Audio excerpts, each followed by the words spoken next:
29 de abril de 1945. Campo de concentração de Dachau, Alemanha. 14 horas e 30 minutos. Soldados americanos da 45ª Divisão de Infantaria ocupam o pátio de carvão próximo à Torre B. Diante deles, 17 guardas da SS estão alinhados contra o muro. Braços erguidos. Rendição aceita. Pela Convenção de Genebra, estes homens são prisioneiros de guerra sob proteção internacional. A realidade ignora o protocolo. Um soldado americano ergue o fuzil e puxa o gatilho. O resto da unidade dispara em sequência. O som seco das rajadas preenche o pátio. 17 corpos despencam simultaneamente. Ouve-se o baque surdo da carne atingindo o chão batido. Não é um combate, é uma execução. A fúria se espalha como uma epidemia por Dachau. Minutos depois, em outro setor, mais 16 guardas morrem fuzilados contra a parede. A disciplina militar desaparece. Soldados americanos entregam armas aos prisioneiros libertados e apenas viram as costas. O linchamento começa. Sobreviventes esmagam crânios de guardas com pás. Rostos são desfigurados por botas pesadas até sobrarem apenas fragmentos de osso. Esses 17 mortos no pátio de carvão foram apenas o gatilho inicial. Ao final daquele dia, entre 35 e 50 guardas da SS foram mortos após a rendição. 29 de abril de 1945. O que os soldados americanos encontraram em Dachau não foi um campo de batalha, foi uma prova do limite humano. 3 dias antes, um comboio chegou ao campo. Ficou conhecido como o Trem da Morte. Dentro dos vagões, 2.210 cadáveres. Homens, mulheres e crianças empilhados. A maioria morreu de fome e tifo durante a viagem de Buchenwald. O cheiro de decomposição atingiu as tropas antes mesmo de cruzarem os portões. Por que soldados disciplinados se tornaram assassinos em 60 minutos? O contexto era de ódio acumulado. Meses antes, o massacre de Malmedy mudou tudo. Naquela ocasião, a ESE executou 84 prisioneiros de guerra americanos a sangue frio. A notícia se espalhou pelas frentes. Matar soldados da ESE virou rotina. Virou uma necessidade de sobrevivência psicológica. A investigação do Exército dos Estados Unidos confirmou as execuções sumárias. O relatório admitiu a violação das leis internacionais. 17 guardas foram fuzilados contra o muro do pátio de carvão. Outros foram mortos pela multidão de prisioneiros libertos. No total, dezenas de alemães que já haviam se rendido foram eliminados no local. O caso chegou ao alto comando, mas a justiça decidiu não processar os responsáveis. Para os investigadores, os crimes de Dachau eram tão monstruosos que a disciplina militar simplesmente colapsou. Mas para entender a fúria daquele dia de abril, é preciso olhar para onde tudo começou. A investigação concluiu que, embora o direito internacional tenha sido violado, a justiça não exigia punição. Para entender o ódio que explodiu em abril de 1945, é preciso voltar ao Marco Zero. Dachau não era apenas mais um campo, era o protótipo, o modelo original da repressão nazista. 22 de março de 1933. Apenas 50 dias após Hitler assumir o poder, os portões de Dachau se abriram. O que começou como uma prisão para oponentes políticos, comunistas e socialistas, rapidamente se tornou um laboratório de extermínio. A estrutura cresceu. O sistema se espalhou por 169 subcampos em todo o sul da Alemanha. O número de vítimas desafia a lógica. 200 mil pessoas. Este foi o volume de prisioneiros que cruzaram aquela entrada. O lugar que nasceu para silenciar a oposição evoluiu para um moedor de carne industrial. Ao todo, 41.500 assassinatos foram registrados oficialmente. Em abril de 1945, o complexo estava em colapso logístico. A fome e o tifo matavam centenas por dia, enquanto as frentes de batalha alemãs desmoronavam. Mais de 30 mil prisioneiros ainda restavam no campo principal quando os americanos se aproximaram. O comandante Martin Weiss sabia que a conta estava chegando. Em 26 de abril, ele abandonou o posto. Levou consigo a cúpula da SS. O campo principal ainda abrigava 30 mil prisioneiros. Outros 37 mil apodreciam em 169 subcampos espalhados pelo sul da Alemanha. Judeus, ciganos, presos políticos e testemunhas de Jeová morriam em ritmo industrial. A taxa de óbitos batia 200 por dia. O tifo e a fome faziam o trabalho que as câmaras de gás não terminavam. Mas quem vigiava os portões agora? A elite fugiu. Restaram apenas 560 guardas. A maioria era composta por adolescentes e idosos sem experiência. Eram os chamados Volksdeutsche, alemães étnicos da Hungria, recrutados à força pela SS há poucas semanas. O pânico tomou conta das torres de vigia vazias, enquanto os barracos transbordavam de cadáveres. Entre 27 e 28 de abril, a ordem final veio de cima: evacuar. 7.000 prisioneiros foram empurrados para fora dos portões. A maioria era judia. Começava a Marcha da Morte em direção aos Alpes tiroleses. Quem tropeçava recebia um tiro na nuca. Centenas de corpos foram jogados em valas ao longo da estrada. O restante da guarda iniciou o deslocamento forçado rumo ao sul. A 45ª Divisão não avançava rumo ao campo. O alvo era Munique. Mas a rota cruzou uma linha de ferro secundária. Eram 39 vagões de carga. A composição estendia-se por mais de 500 metros de trilhos. Essas pessoas morreram uma semana antes, durante o trajeto vindo de Buchenwald. O mundo só as descobriu agora. Por que o trem parou ali? A logística da morte travou no caos da retirada alemã. Soldados americanos caminhavam pela mata. O cheiro chegou primeiro. Um odor adocicado e denso. Ele impregnava o uniforme a centenas de metros de distância. 29 de abril de 1945. Os homens se aproximaram dos trilhos. Um soldado puxou a porta de correr de um dos vagões. O que havia dentro? Paredes de madeira repletas de corpos empilhados. 2.310 cadáveres. Homens que passaram dias sem comida, sem água e sob o frio extremo da primavera alemã. Muitos eram apenas ossos cobertos por pele. Outros tinham marcas de execução na nuca. Os guardas da SS dispararam contra quem tentou saltar. O sol batia nos vagões abertos. Os soldados americanos olhavam para dentro. A visão dos vagões abertos paralisou o avanço. O odor da morte chegou antes das tropas. Era um cheiro doce e pesado. Ele atravessava as cercas e impregnava o uniforme. A jornalista Marguerite Higgins caminhava logo atrás do grupo de assalto. Ela viu veteranos endurecidos dobrarem os joelhos. Homens que sobreviveram à Sicília e aos invernos das Ardenas. O combate era a rotina deles, mas aquilo não era combate. O capitão Felix Sparks, comandante do 3º Batalhão do 157º Regimento, parou diante dos trilhos.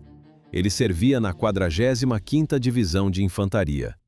Sparks já tinha visto a morte de todas as formas possíveis em 2 anos de guerra. O trem de Dachau o quebrou.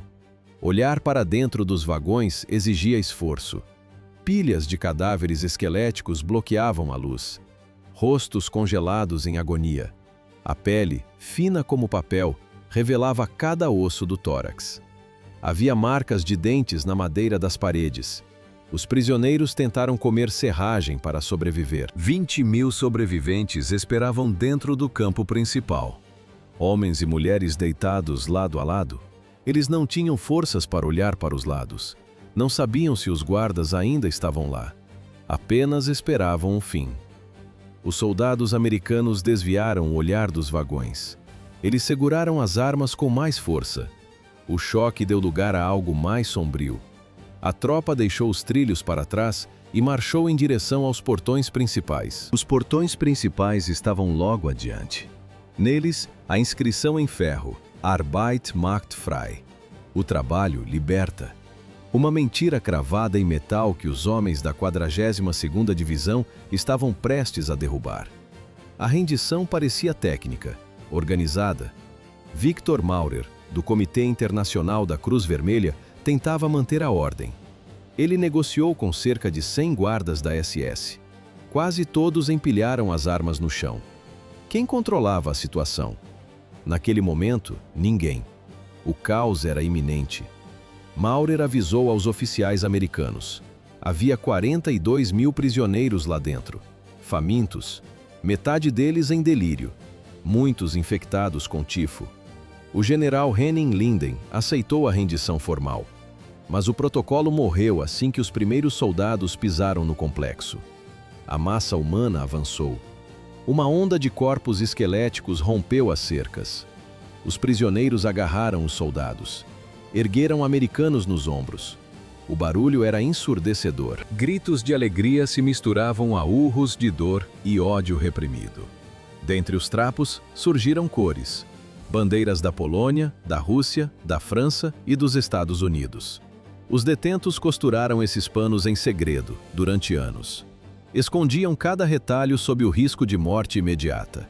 Agora, os tecidos balançavam sob o sol de abril. A euforia dos sobreviventes não contaminou a tropa. Os soldados americanos permaneciam estáticos. O choque travou os rostos de homens que tinham visto o pior da guerra. Eles não sorriam de volta para a multidão que os abraçava. Era domingo 29 de abril, um dia quente de primavera. Mas o sol forte não trazia alento. Ele apenas acelerava a decomposição. Os soldados não celebravam a vitória. Eles pararam, olharam ao redor. O choque silenciou a tropa. O cheiro de excrementos humanos e carne podre dominava o ar. Era uma barreira física. Nas barracas, o espaço não existia. Prisioneiros esqueléticos se amontoavam entre os vivos e os mortos. Corpos ocupavam os cantos. Outros estavam espalhados pelo chão, entregues às doenças e ao abandono. A logística do horror era precisa. Os cadáveres não eram enterrados. Eles eram empilhados como lenha de fogueira. Sob o céu aberto, 10 mil corpos apodreciam sob o sol. O tenente William Walsh parou diante de um dos vagões. Ele comandava a Companhia Primeira do 157º Regimento. O cheiro da morte era sólido. 4 soldados alemães saíram do vagão com as mãos para o alto. Eles se renderam. Walsh olhou para os prisioneiros. Depois, olhou para o pátio. 10 mil corpos apodreciam ao sol. Pilhas de esqueletos humanos cobertos por pele fina. O oficial não chamou o comando. Ele não leu direitos. O tenente puxou a pistola e abriu fogo. 4 homens caíram no chão do vagão. Walsh não deu ordens. Ele mesmo apertou o gatilho. Foi o estopim. A execução individual rompeu a barreira do protocolo militar. O soldado Albert Pruitt saltou para dentro do vagão logo em seguida. Ele carregava um fuzil. Pruitt caminhou entre os corpos que ainda se contorciam. O silêncio da rendição foi substituído pelo som seco de metais batendo. Pruitt encostou o cano na têmpora de cada ferido. Ele disparou os tiros de misericórdia diretamente na cabeça. O tenente Walsh não agiu sozinho. Perto da Torre B, a dinâmica mudou de um surto isolado para uma execução coordenada. Soldados americanos encurralaram 17 guardas da SS contra o muro. Era a mesma torre de onde os alemães dispararam antes da rendição. O pátio de carvão virou um abatedouro. O som das metralhadoras sobrepôs os gritos. 17 homens caíram rente ao muro. Outros 16 foram alinhados e fuzilados logo adiante. 17 no muro, 16 no pátio. 33 cadáveres em 30 minutos. 17 homens representam quase 2 pelotões de infantaria dizimados sem combate. O coronel Felix Sparks correu ao ouvir as rajadas. Imagens da época registram o oficial com a mão esquerda erguida. Ele disparou sua pistola para o alto para forçar o cessar-fogo. Sparks chutou soldados para longe das armas.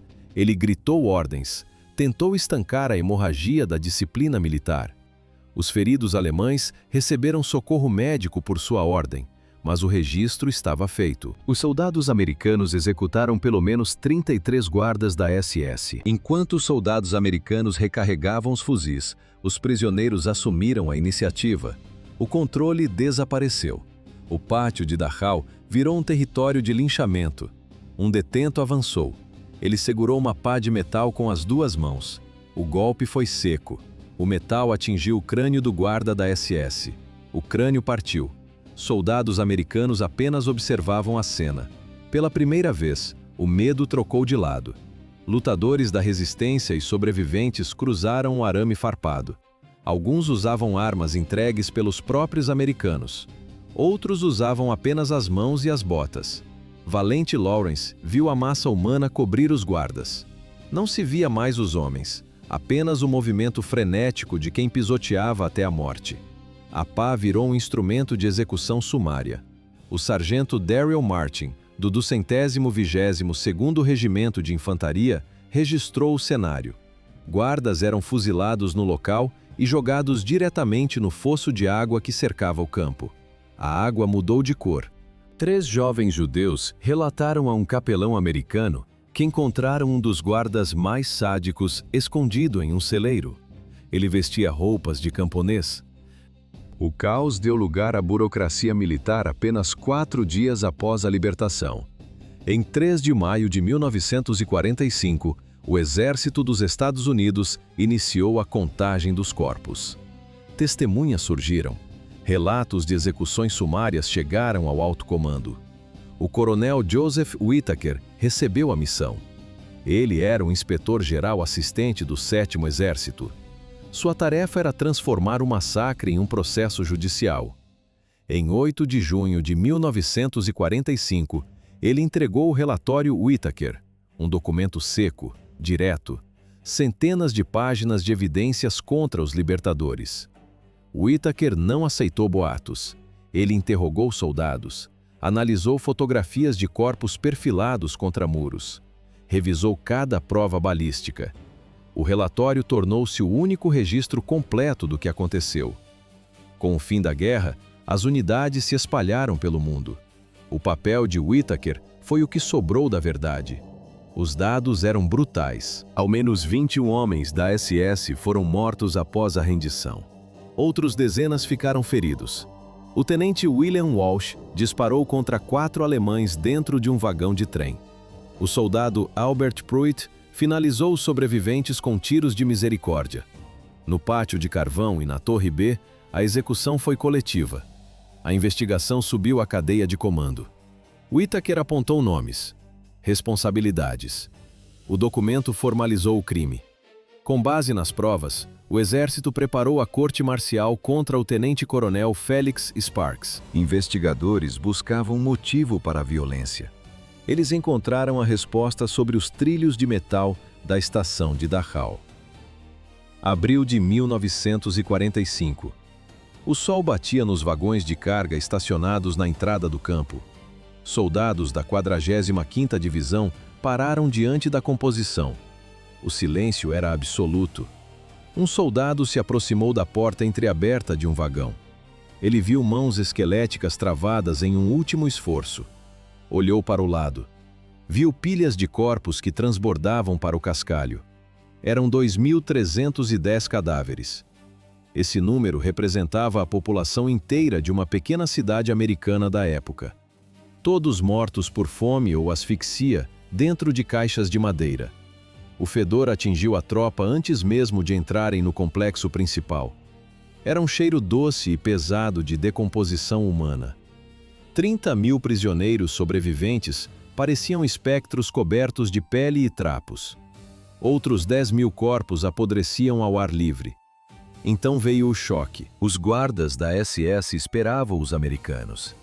Eles usavam uniformes limpos e passados. Suas botas brilhavam. Seus rostos eram corados e bem alimentados. O contraste era insuportável. Esqueletos amontoados contra homens saudáveis e impunes. Um soldado destravou o fuzil. O dedo tocou o gatilho. Algo quebrou na mente daqueles homens.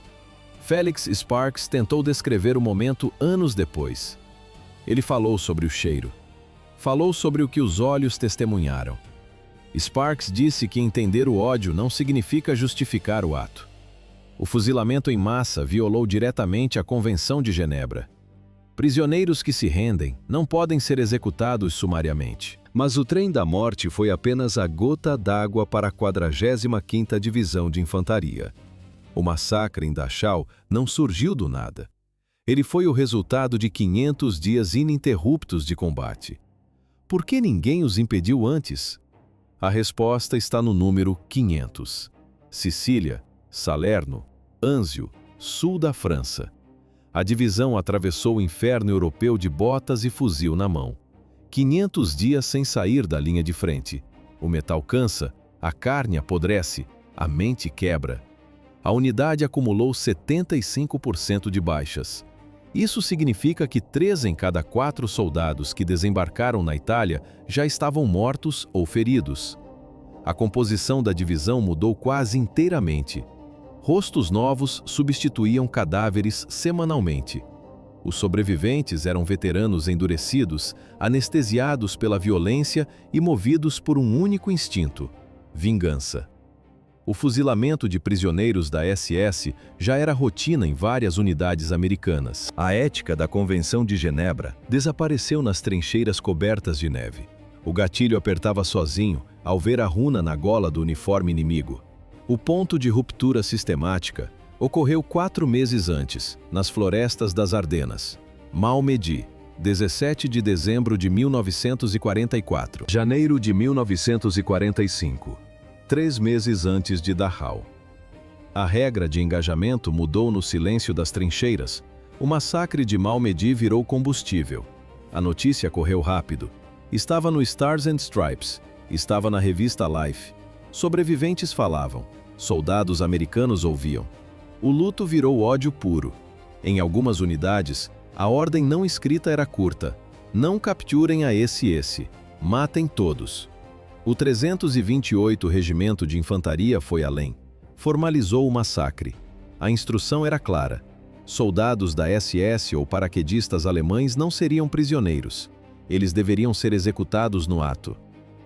Chenone, Bélgica. Homens da 11ª Divisão Blindada cercaram 80 alemães capturados. O sargento John Feig viu o grupo subir a colina. Ele sabia o que viria. Ele odiava aquilo. Os prisioneiros foram alinhados. O som das metralhadoras cortou o frio. 80 corpos na neve. Isso não era um caso isolado. Não era um erro de um soldado nervoso. A 90ª Divisão de Infantaria matava prisioneiros da Waffen-SS com método. A execução era tão frequente no final de dezembro de 1944 que o sistema quase quebrou. Tornou-se um procedimento padrão de campo.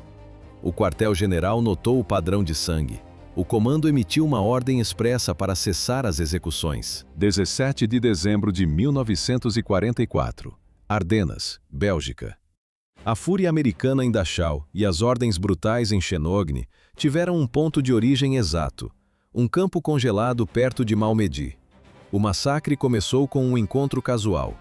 A unidade da Waffen-SS, liderada por Joachim Peiper, interceptou o batalhão de observação de artilharia de campo 285.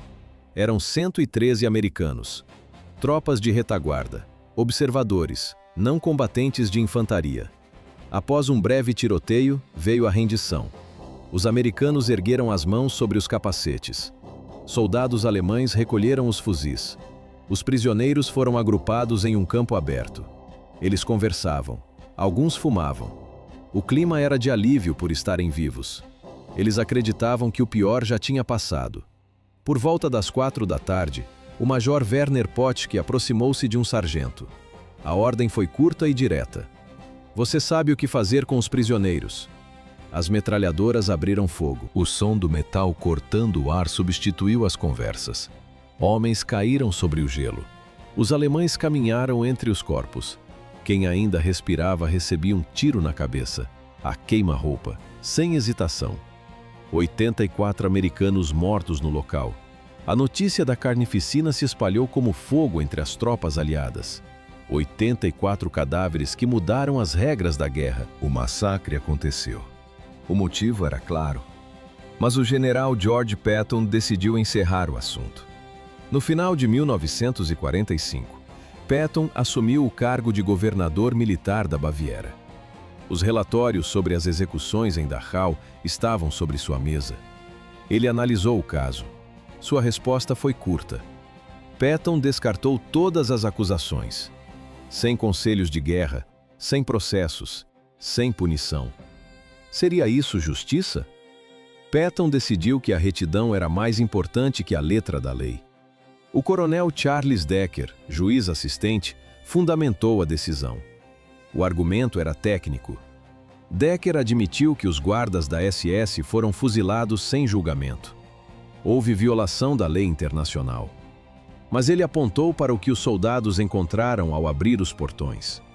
Para o comando, identificar culpados entre os americanos era uma tarefa impossível. A decisão de Patton transformou a vingança em uma forma de direito. Na prática, o general anulou o processo legal em nome de um objetivo maior. O sistema protegeu os seus. Patton queimou o processo. 1991. O silêncio de décadas termina com a abertura de uma pasta no Arquivo Nacional. O documento tinha nome: Relatório Whittaker. Por que o Exército dos Estados Unidos escondeu esse relatório por meio século? Patton incinerou as notas de campo, mas Washington foi além e carimbou o segredo oficial sobre a investigação. O relatório ficou enterrado por 46 anos. 46 anos de silêncio. É mais tempo do que a existência do Muro de Berlim. Enquanto o mundo mudava, a verdade sobre Dachau apodrecia em uma gaveta trancada. O documento provava que o massacre não foi um boato. Incidentes similares ocorreram em outros campos, mas Dachau tinha o diferencial da prova. Câmeras registraram as execuções. Testemunhas falaram sob juramento. A evidência era irrefutável. Soldados americanos fuzilaram prisioneiros de guerra alemães. O exército examinou as fotos e os depoimentos. Viu os corpos empilhados contra o muro. Depois, decidiu que o crime não merecia punição. A conclusão oficial do documento afirmava que crimes de guerra foram cometidos, mas as circunstâncias justificavam a clemência. 12 de abril de 1945. O general Dwight Eisenhower chega ao campo de concentração de Ohrdruf. Ele já tinha visto a morte de perto na Primeira Guerra Mundial, mas nada o preparou para isso. Eisenhower desce do carro. O ar é pesado. O cheiro de decomposição e cal virgem atinge o rosto. É um odor que gruda na farda e não sai. Ele caminha entre pilhas de corpos. Vê os instrumentos de tortura e os fornos ainda quentes. O general para. Ele leva um lenço ao rosto para conter a náusea. O choque quebra sua postura de comando. Ele viu o mal absoluto. Por isso tomou uma decisão imediata. Por que ele obrigou divisões inteiras a marcharem pelos campos? Eisenhower queria que cada soldado americano visse o que ele viu.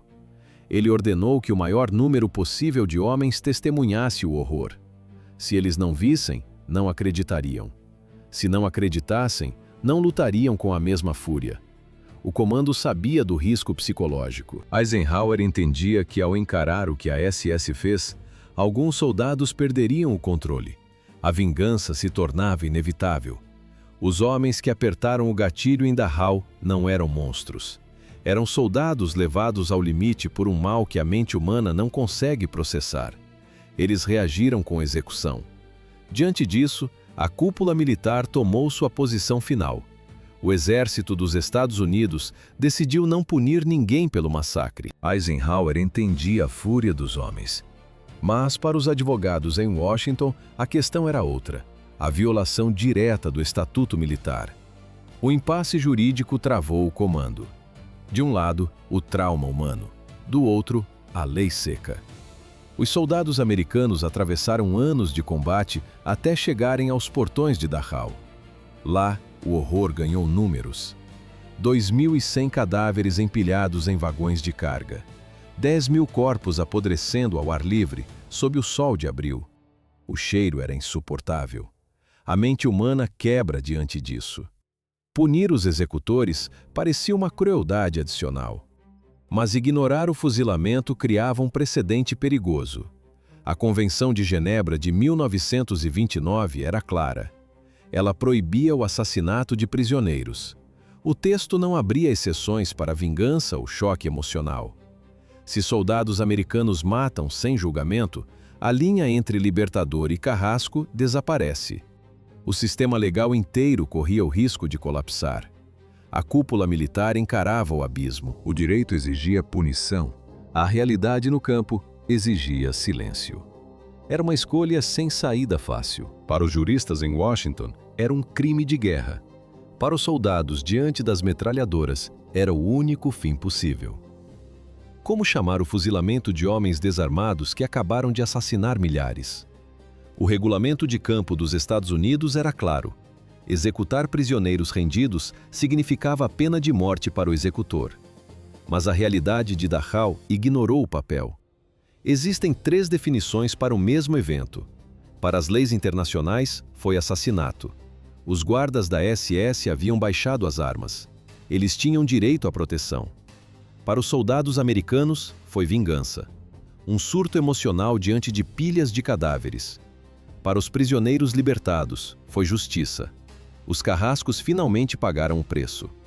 Por um lado, a lei exigia punição. Por outro, a consciência pedia retribuição. Dachau quebrou a psique dos libertadores. Exigir disciplina absoluta após ver o pior da humanidade beira o sobre-humano. Alguns soldados mantiveram o controle. Outros dispararam. Historiadores classificam o ato como um crime sob estresse psicológico extremo. Foi um desfecho quase inevitável. Os comandantes sêniores americanos entenderam isso rapidamente. Eles decidiram que processar seus próprios homens por matar guardas da SS seria uma injustiça ainda maior. O general Eisenhower e o alto comando encerraram as investigações. Nenhum soldado americano foi punido. O problema era que as balas americanas não atingiram quem eles realmente queriam punir. Houve um erro no alvo da vingança. Os verdadeiros carrascos de Dachau, os oficiais veteranos e a elite da SS, fugiram dias antes da chegada dos Estados Unidos. Eles escaparam em carros pretos, cruzaram estradas secundárias rumo ao interior da Alemanha. Deixaram para trás apenas o caos. Enquanto os generais fugiam, novos recrutas ocupavam os postos de guarda. Quem eram esses homens diante dos fuzis americanos? A maioria era composta por adolescentes e reservistas idosos. Eram alemães étnicos da Hungria, recém-convocados. O uniforme deles era novo. As túnicas estavam largas nos corpos magros. O tecido não tinha marcas de uso. Eles chegaram ao campo apenas algumas semanas antes da libertação. Esses soldados não operaram as câmaras de gás em Auschwitz. Eles não organizaram as marchas da morte. Não criaram um sistema que exterminou 41.500 pessoas naquele local. Eram apenas bucha de canhão. No lugar errado, na hora errada. Os guardas tremiam enquanto levantavam as mãos. Eles usavam o símbolo da caveira no colarinho. Para os americanos, esse detalhe era o único que importava. A inocência individual não existia diante daquela farda. Os verdadeiros arquitetos do horror já bebiam schnapps em esconderijos seguros no interior. Os garotos que sobraram apenas vestiram o uniforme. Para o soldado americano, a biografia individual não importava. O que importava eram as 2 runas no colarinho. Um soldado encara as insígnias de caveira. Ele ouve o clique metálico do ferrolho. O som corta o ar pesado de Dachau. Ele se lembra de Malmedy. Lembra dos prisioneiros americanos fuzilados na neve. O dedo aperta o gatilho. A SS não era apenas uma unidade militar. Era a espinha dorsal do Holocausto. As unidades Totenkopfverbände geriam as fábricas da morte. Os esquadrões Einsatzgruppen varreram o leste europeu. 1.500.000 judeus foram executados em valas comuns. O uniforme era o veredito.